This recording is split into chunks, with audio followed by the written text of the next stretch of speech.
Reporter குரல் செய்திகளுக்காக ரம்யா மணிகண்டன். புனித தோமையார் மலை தெற்கு ஒன்றியம் சார்பில் திமுக ஆலோசனை கூட்டம் நடைபெற்றது. சென்னை பெரும்பாக்கம் நூக்கம்பாளையம் பகுதியில் உள்ள சமுதாய நலக்கூடத்தில் திமுக ஆலோசனை கூட்டம் நடைபெற்றது. இந்த கூட்டத்தில் ஒன்றிய செயலாளர் கோவிலம்பாக்கம் வெங்கடேஷ் நடைபெற்றது. சிறப்பு அழைப்பாளராக சோழிங்கநல்லூர் சட்டமன்ற உறுப்பினர் அரவிந்தன் ரமேஷ் கலந்து கொண்டு ஆலோசனை வழங்கினார்.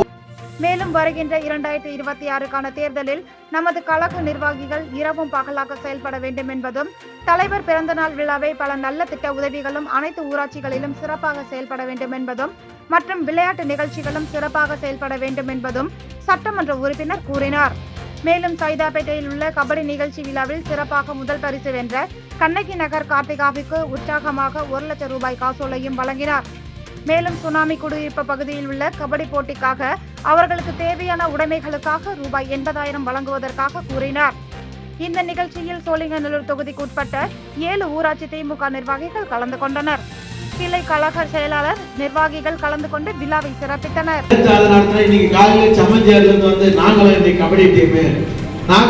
அந்த டீம்ல 2-3 நிகழ்ச்சியில் நாங்கள கலந்துக்கிறோம், 3 லீக்ல கலந்துனாங்க. அதனால நாங்களும் சமஞ்சேரியில ஒரு பெரிய அளவில் நிகழ்ச்சி நடத்த போறோம். 100 டிஷர்ட் எங்களுக்கு வேணும் அப்படின்னா, எவ்வளோப்பா ரேட்டுனா 800 ரூபான்னு. அப்படியா, 800 ரூபாய் 80,000 ரூபாய்.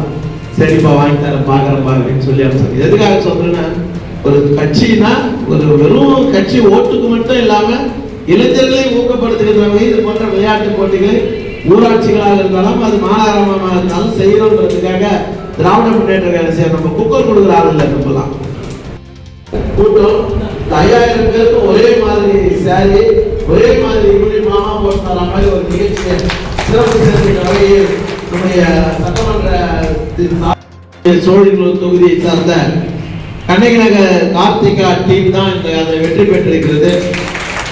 நாம் இன்னைக்கு இந்த விளையாட்டு போட்டிகள்லாம் ஒரு கட்சி நடத்துமா, ஒரு மாவட்ட கழக செயலாளர் நடத்துவாரா? இந்த கழக நிர்வாகிகள் உங்களுக்கு தெரியும், எல்லா நிகழ்ச்சியும் சொல்லியிருப்பாரு. இப்போ வர 11ஆம் தேதி நம்முடைய வடநெல்லியில நடைபெறுகின்ற அந்த திருவிழந்தையில் நடைபெறுகின்ற அந்த BL2க்கள் கூட்டம், BLC போன்ற எல்லாருமே அந்த ஸ்கேனிங் எல்லாம் பண்றாங்க. எல்லாருமே சரியான ஆட்களை கொண்டு வரணும். 100 பேர் 100% அந்த ஆட்கள் வர வேண்டும் என்றெல்லாம் நிர்வாகிகள் வர வேண்டும்.